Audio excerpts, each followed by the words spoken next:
Hello friends, আজকে আমি বানাচ্ছি একটা সুন্দর চিকেন রেসিপি, যেটা একদম দোকানের মতো লাল লাল ঝাল ঝাল দেখতে হবে।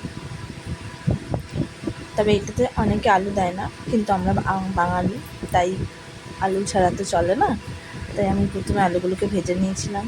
তারপর তাতে একটুখানি তেল দিলাম, দিয়ে কিছু গোটা গরম মশলা দিয়ে দিলাম। গোটা গরম মশলায় জিরে, শুকনো লঙ্কা, দুটো এলাচ, একটা দারচিনি, একটু তেজপাতা। তারপর তাতে পেঁয়াজ দিলাম।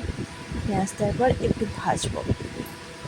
ভাজা হয়ে গেলে আমি তাতে সবার প্রথমে দেবো রসুন বাটা।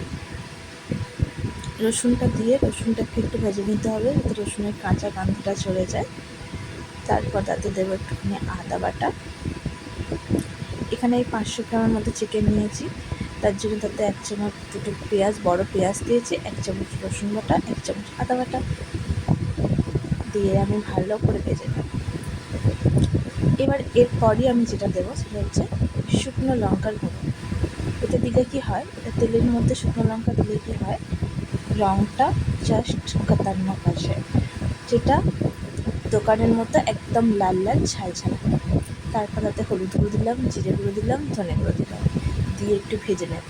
ভেজে নিয়ে দেখুন একদম লাল লাল হয়ে গেছে। তারপর তাতে আমি দিয়েছি টমেটো। এরপর টমেটো দিয়ে একটু ভেজে নেবো। টমেটোর কাঁচা গন্ধটা চলে যাবে। একদম দেখো কালার টকটকে লাল হয়ে গেছে।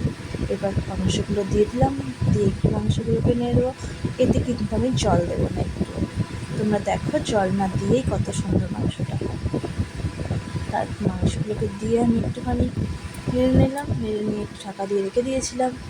তারপর দেখো কালারটা দেখো, শুধু কালারটা হয়েছে না দোকানের মতো লাল লাল। তোমরা করে দেখো, দেখবে তোমাদেরও এরকম রঙ হবে। ব্যাস, এরপর আমি মাংসের মধ্যে দেবো একটু ধনেপাতা। মাংসটা একটু হালকা করে নিয়ে দিলাম।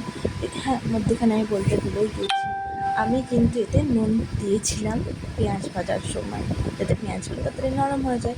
তারপর কিন্তু আমি আর নুন দিইনি। দেখো আমি ধনেপাতা দিয়ে দিলাম, দিয়ে একটু নেড়ে নেব। নেড়ে নিয়ে জাস্ট হালকা করে একটু কষাবে, বেশি কষালে হবে না। বেশি কষালে মাংস কী হয়, শক্ত হয়ে যায়। তাই হালকা করে কষিয়েছি। কষিয়ে আমি আলুগুলো দিয়ে দেবো। তারপর ঢাকনা দিয়ে দেবো। এতে জলের প্রয়োজন হয় না, কারণ মাংসতে যে জল থাকে সেটা বেরোয়, আর পেঁয়াজের রসেই বেশি সিদ্ধ হয়ে যায় মাংস। আসলে আমরা বাইরে, এখানে তো মুরগিতে ছাল থাকে না, তাই একটু তাড়াতাড়ি হয়ে যায়। এবার দেখো রংটা হয়েছে না দোকানের মতো। এরপর আমি আলুগুলো দিয়ে দেবো।